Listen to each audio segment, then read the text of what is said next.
Í dag ætla ég að nýta ofur einfalda mýflugupúpu eða einhvers konar eftirlíkingu af mýflugu. Svona flugur hafa reynst mér ágætlega í vatnaveiði, Hlíðavatn í Selvogi, Elliðavatn til dæmis, Þingvallavatn að sjálfsögðu og hún virkar einnig í straumvatni að sjálfsögðu eins og gildir nú flestar púpur. Ég kom með krókivæsin sem heitir F2.541. Þetta hérna hann, sem sagt gröbberkrókurinn frá Arex, öflugur krókur og ég búinn að koma fyrir 2,8 mm kúlu hérna á endan sem heitir, liturinn réttara sagt heitir Gunsmoke. Ég ætla að hnýta þessa flugu með nanosilk frá Semperfli. Að öllu eðlilegu myndi ég hnýta púpu með Classic Waxed þræðinum, en mér langar að hafa undir búkin eða það sem á að sjást í gegn hjá okkur. Mér langar að hafa það svolítið ljóst eða út í grátt og þess vegna er þessi þráður fínn í það verkefni. Eins og ég segi þá er þessi fluga ofur einföld. Búkurinn er úr þessu hérna, þetta heitir Flexifloss eða Spanflex, fæst frá nokkrum framleiðendum, meðal annars Semperfli, og þetta er í rauninni bara svört teygja. Og ég byrjaði að hnýta hana hérna alveg upp í kúluna. Setja nokkra vafninga þar svona til að tryggja.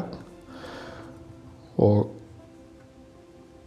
svo elti ég niður legginn og teygi á spanflexinu alveg bara eins og ég mögulega kemst upp með.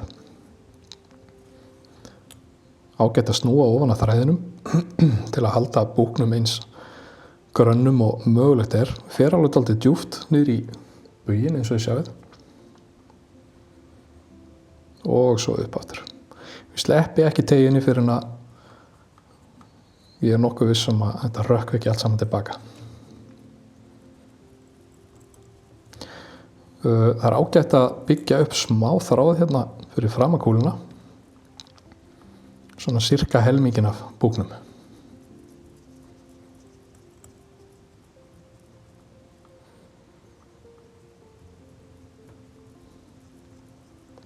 Svona sirka. Og þá er að vefja þessu og ég ætla ekki að vefja þessu þétt eins og maður myndi kannski gera með vínirribbi, heldur ég ætla að vefja, semst hafa svolítið opna vafninga, þannig að undirbúkurinn sjáist aðeins í gegn. Og þannig að það myndist svona hálfgert segmentation. Eða liðskipting, eins og maður myndi segja á betri íslensku.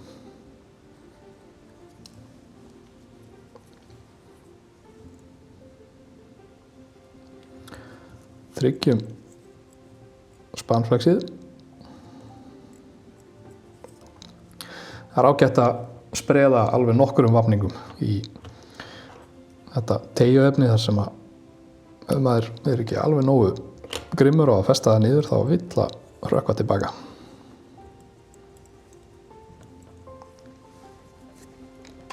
Ég veit ekki hvort þið sjáu það, þið ættu nú að gera það. En hérna á þessari kúlu er hundleiðilegu kantur hérna alveg við þráðinn hérna sem nálin er, og þetta er alveg víst til þess að skera á þráðinn hjá okkur. Það er ágætt að hafa það í huga. Þóraxinn eða kraginn á þessari flugu, hann er úr blöndu af þessu hérna, Snowshoe Rapid Food, þetta er svart, og svo er ég með gaurinn sjálfan, það er að segja kanínufótinn sjálfan. Og ég tek aðeins af þessu svarta og klippi örlítið af fætinum líka og bý til blöndu sem er svona svört og hvít. Það sjálfsögðu er hægt að nota í rauninni hvaða döbb sem er í þetta. Það þarf alls ekki að vera þetta. Ég ætla að splitta þræðinum og touchdubba eins og ég geri yfirleitt í þessum krögum. Mér finnst kraginn verða svolítið skemmtilegri þannig að verður svona aðeins meira buggy og meira lifandi.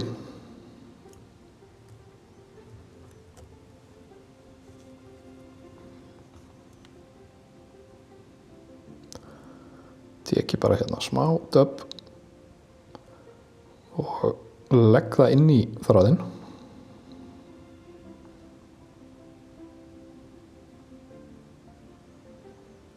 og loka svo þræðinum. Svo spinnum við.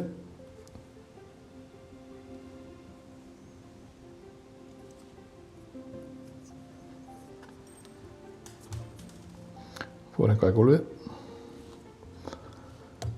Svona, svo áður en við vefjum, það er ágætt að banka aðeins í þráðinn svona til að losa hárin sem eru laus, eða losna við þau réttara sagt.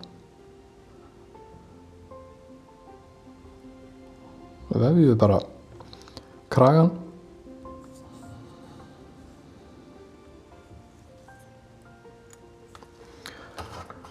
Áður en við klárum. Smá sapp, sjálfsögðu þetta nota lakk líka. Og það er hérna sem að þráðurinn slítnar ef hann ætlar að gera það á kantinum á kúlunni.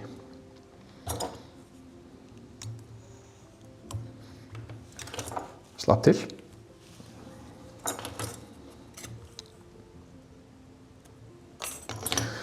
Svona, og eins og við sjáum þá er döbbið kannski í það mesta, þannig að þá förum við bara hérna með puttan okkar og slítum aðeins úr þessu.